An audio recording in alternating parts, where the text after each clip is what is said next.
લીરબાઈ આયની જય, પરબના પીરની જય, અન્નપૂર્ણા અમર માતની જય, સદગુરુ સુંદાસ બાપુની જય. આજે લીલાભાઈના અન્નક્ષેત્રમાં આગમન થયું. ભાઈ કેદીના કહેતા કે માં આવો, માં આવો, માં આવો. પણ આવી અને બહુ સરસ મને આનંદ આવ્યો, બહુ આનંદ આવ્યો કે મામા સરકાર અન્નક્ષેત્ર અને મામો તો આખા જગતનો મામો, મામા તરીકે જ ઓળખાય અને એને હાથે દિલીથી માને તો એના ધોળતા ધોળતા કામ કરે એવા આ મામા અન્નક્ષેત્રમાં આજે લીલા ભગતના આમંત્રણની માન દઈ અને આવી તો બહુ આનંદ આવ્યો, બહુ આનંદ આવ્યો કે ટુકડો ત્યાં હરી ટુકડો, ટુકડો ત્યાં હરી ટુકડો. કોઈને ખવડાવીને ખાવ તો મારો ઠાકોર રાજી થાય. હે તો આપણે તો ભગવાનને રાજી રાખવા માટે આ લીલા ભગતી બહુ સરસ ટુકડાનો આ અન્નક્ષેત્ર ખોલ્યું છે. તો બધા લાભ લેવા આવો, બધાય ભાઈઓ સહકાર આપો. કારણ કે એ કહે છે, મને હમણાં જ વાત કરે છે કે માં મારે કોઈ પાસે માગવું નથી, મારો મામો સરકાર મને ના માગવા દે અને કોઈને દેવું હોય તો મારે ના પાડવું નથી. તો આમાં તો ટુકડામાં તો મળી બધાનો ભાગ છે. જે તમે વાવેતર કર્યો એક કણના હેતર કણ પાછો ભગવાન તમને આપી દે.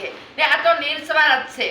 અનાજ આપો, રૂપિયા ના આપો તો કઈ નહીં, તેલ આપો, ખાંડ આપો, એ પણ દેવું હોય તો એ કહેતો નથી, એ કહેતો નથી. કોઈની પ્રેરણા પરમાત્માની થાય કે આટલા પ્રભુજી જમે છે, કોઈ ગાંડા ઘેલા, કોઈ અભ્યાગતિ, કોઈ ગરીબ માણસો. ગરીબ તો જો કે ભગવાનના આપણે બધા એક જ છે, કોઈ ગરીબ નથી, સબકા માલિક એક હે. પણ પરિસ્થિતિ એવી હોય તો માણસની અત્યારે બહુ સુવિધા છે.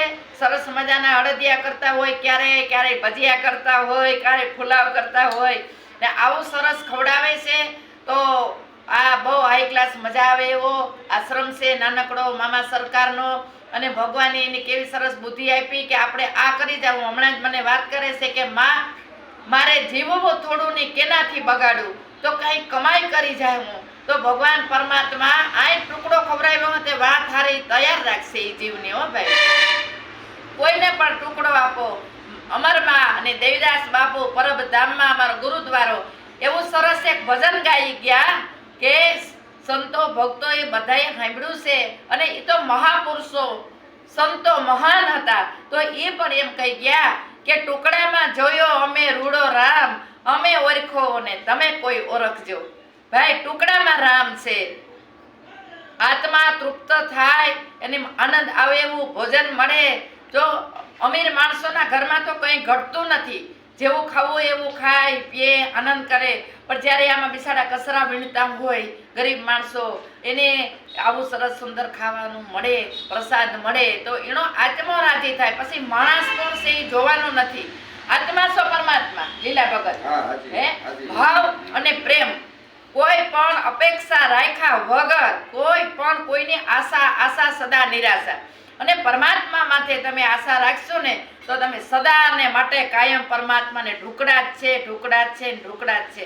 લીલા ભગત તો એવા આશીર્વાદ આપા કે આવા કામ કર્યા રાખો અને ટુકડો ખવડાવ્યા રાખો ને ભગવાનના પ્રભુજીના આશીર્વાદ લીધા રાખો. મને બહુ આનંદ આવ્યો, બહુ આનંદ આવ્યો. બીજું તમે મારો વિડિયો જોયો, આપણે પરબનો એક નેજો આવ્યો ચડાવ્યો, એવો ત્યાંથી પરબથી મોકલ્યો નેજો કે લીલા ભગત પરબના પીરની જય. નેજો ફરકાવ્યો, પરબથી આવ્યો હોય કે આ લીલા ભગત ને અહીંથી નીકળ્યા ને ત્યાંના સેવક દેતા ગયા કે બાપુએ તમારા વિડિયા જોયા ને તમે કીધો કે લીલા ભગત ની ધજા ચડાવી, નોમની ચડાવી આપણે ધજા. બાબા એ તો ઓલિયા પુરુષ છે. ગુરુ મહારાજ તો અવતારી પુરુષ છે. અમે તો એમ લખીએ કે અમારા ગુરુજી આમ સાક્ષાત દેવીદાસ બાપુ છે અને માં અમરના રૂપમાં અમે પરબે જઈએ, અમારા ગુરુજીના દર્શન અમે કરીએ તો અમને થાય કે પરમાત્મા અમે કેટલા સહભાગી છે કે આવા કરશનદાસ બાપુ જેવા અમને ગુરુ મળ્યા અને અમને ભગવાને આ પણ કાર્ય કરવાનું અને ટુકડોના હરી ટુકડો ખવડાવવાની અમને તક આપી છે.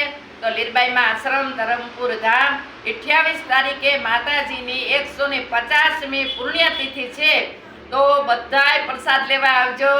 જોડિયા પાઠ છે, ગદગંગાના દર્શન કરજો, બાપાના દર્શન કરજો, લીરબાઈમાના દર્શન કરજો ને જરૂર ધરમપુર ધામમાં પધારજો. જય લીરબાઈમાં, જય લીરબાઈમાં. દેવ માનું બધાયને ભાવભર્યું આમંત્રણ, બધાયને લીરબાઈમાનું જે તિથિ દીધી તમામ મેર 18 આલમ આવવાનો દેવી માના આશ્રમ એને સાથને સાકાર આપજો. જય મામા સરકાર, જય લીલબાઈ માં, જય લીલબાઈ, જય મામા. જય